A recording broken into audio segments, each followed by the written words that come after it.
بسم اللہ الرحمن الرحیم اللہم صلی علی محمد وعلی آل محمد وبارک وسلم۔ بے حد و بے حساب درود و سلام حضور آقا کریم صلی اللہ علیہ وآلہ وسلم اور ان کی آل پر۔ السلام علیکم سامعین۔ ارطغرل ترکی زبان کا لفظ ہے اور دو لفظوں ار اور طغرل سے مل کر بنا ہے۔ ار کے معنی آدمی، سپاہی یا ہیرو کے ہیں، جبکہ طغرل کے معنی عقاب کے ہیں، جو کہ مضبوط شکاری پرندے کے طور پر مشہور ہے۔ یوں ارطغرل کے معنی عقابی شخص، عقابی سپاہی یا شکاری ہیرو وغیرہ ہوں گے۔ ارطغرل ترک اوغوز کی شاخ کائی قبیلہ کے سردار سلیمان شاہ کے بیٹے اور سلطنت عثمانیہ کے بانی عثمان اول کے والد تھے۔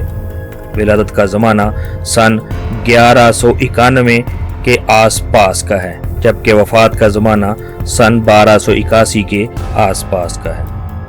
سامعین، ارطغرل غازی ایک بہادر، نڈر، بے خوف، عقل مند، دلیر، ایماندار اور باروب شخص تھے۔ وہ ساری عمر سلجوقی سلطنت کے وفادار رہے۔ سلطان علاء الدین کیقوباد نے ارطغرل کی خدمات سے متاثر ہو کر ان کو سوغوت اور اس کے نواح میں واقع دوسرے شہر بطور جاگیر عطا کیے اور ساتھ ہی سردار اعلیٰ کا عہدہ بھی دیا۔ اس کے بعد آس پاس کے تمام ترک قبائل ان کے ماتحت آ گئے تھے۔ بعد ازاں اس سرزمین پر کچھ ایسے واقعات پیش آئے جو آگے چل کر سلطنت عثمانیہ کی بنیاد کا سبب بنے۔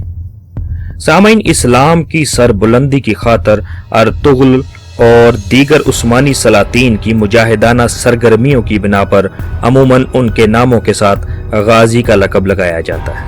ارطغرل کی زندگی کے آخری ایام میں سلجوقی سلطنت آخری سانسیں لے رہی تھی اور منگول سلطنت نے پورے اناطولیہ یعنی ترکی پر قبضہ کر لیا تھا، جو ان کے لیے سخت تشویش کا باعث تھا، اور ان کی آرزو تھی کہ ایک عظیم اسلامی سلطنت کا قیام عمل میں آئے۔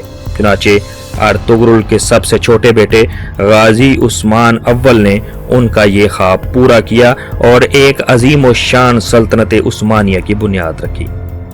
وفات کے وقت ارطغرل کی عمر 90 سال سے زیادہ تھی۔ وہ سوغوت میں مدفون